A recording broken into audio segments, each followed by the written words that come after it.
इस वक्त की बड़ी खबर आ रही है दिल्ली से, जहां कोतवाली इलाके में पुलिस की बदमाशों से मुठभेड़ हो गई। गाड़ियों की चेकिंग के समय पुलिस ने बाइक से जा रहे 2 बदमाशों को रोकने की कोशिश की। पुलिस को देखते ही बदमाश बाइक छोड़कर वहां से भागने लगे। पुलिस भी उनके पीछे भागी। तभी एक बदमाश ने पुलिस पर फायरिंग शुरू कर दी, जबकि दूसरा बदमाश चाकू निकालकर लहराने लगा। पुलिस ने भी जवाबी फायरिंग की, जिसमें एक बदमाश घायल हो गया। गिरफ्तार किए गए दोनों बदमाशों के खिलाफ 9 मामले दर्ज हैं और उनकी काफी समय से तलाश थी। दीपक बिष्ट हमारे सहयोगी फोन लाइन पर मौजूद हैं। दीपक, 2 बदमाश गिरफ्तार किए गए हैं, किन किन मामलों में ये वांछित थे?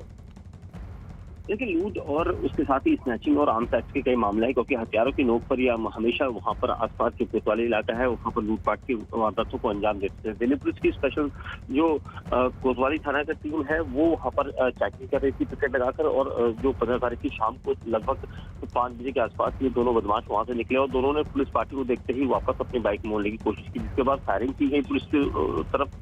और पुलिस बमुश्किल एसएचओ के ऊपर जो गोली दागी गई थी वो बड़ी मुश्किल से बचे हैं, और उसके बाद उन्होंने जवाबी फायरिंग में एक बदमाश के पैर में गोली मारी है, जिसका नाम कन्हैया है, और इसी के ऊपर सबसे ज्यादा मामले हैं। सफलता कही जाएगी, क्योंकि काफी समय से स्नैचिंग की वारदातों में दिल्ली में जो है लोगों का जीना हराम किया हुआ है, और यही वजह है कि इस पूरी वारदात का खुलासा करते हुए पुलिस का कहना है कि आगे भी कई सारी वारदातों का खुलासा इनसे हो सकता है, इनसे पूछताछ की जा रही है। बिल्कुल दीपक, तो दिल्ली पुलिस के लिए बड़ी कामयाबी है। देश आज पाकिस्तान के साथ 1971 के युद्ध की जीत की 50वीं वर्षगांठ मना रहा है। इस मौके पर आज दिल्ली के नेशनल वॉर मेमोरियल पर पीएम मोदी स्वर्णिम विजय मशाल जलाकर इस समारोह की शुरुआत करेंगे।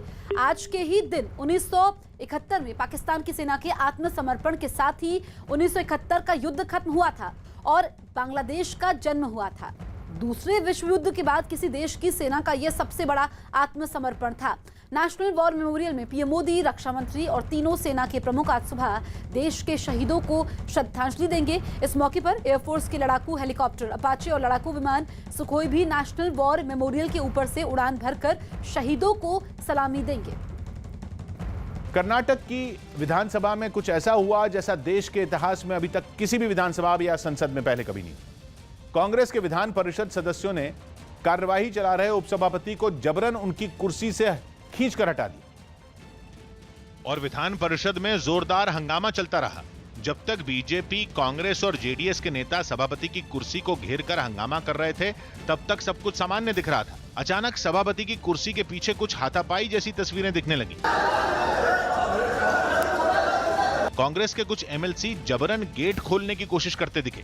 कुछ ही पल बाद कांग्रेस के कुछ एमएलसी जबरन कुर्सी पर बैठे डिप्टी चेयरमैन को खींचकर उनकी कुर्सी से उठाने लगे। विधान परिषद के सभापति से बदसलूकी की ऐसी तस्वीर इससे पहले देश में कभी नहीं देखी गई। डिप्टी चेयरमैन एसएल धर्मेगौड़ा को बीजेपी के नेताओं ने खींचकर दोबारा कुर्सी पर बैठाने की कोशिश भी की, लेकिन नाकाम रहे। कुछ देर तो ऐसे लगा जैसे विधानसभा में कबड्डी चल रही हो। विधान परिषद के डिप्टी चेयरमैन खुद को कांग्रेस नेताओं की मजबूत पकड़ से छुड़ाने की नाकाम कोशिश करते रहे, लेकिन आखिरकार उन्हें कांग्रेस ने दोबारा कुर्सी पर बैठने नहीं दिया। कांग्रेस ने आरोप लगाया कि सरकार चला रही बीजेपी और जेडीएस ने गलत तरीके से चेयरमैन को हटाने के लिए डिप्टी चेयरमैन को कुर्सी पर बैठाया और इसीलिए डिप्टी चेयरमैन को जबरन कुर्सी से खींचकर हटाना पड़ा। थोड़ी ही देर में विधान परिषद के चेयरमैन हंगामे के बीच सदन में आए और खाली पड़ी सभापति की कुर्सी पर बैठ गए।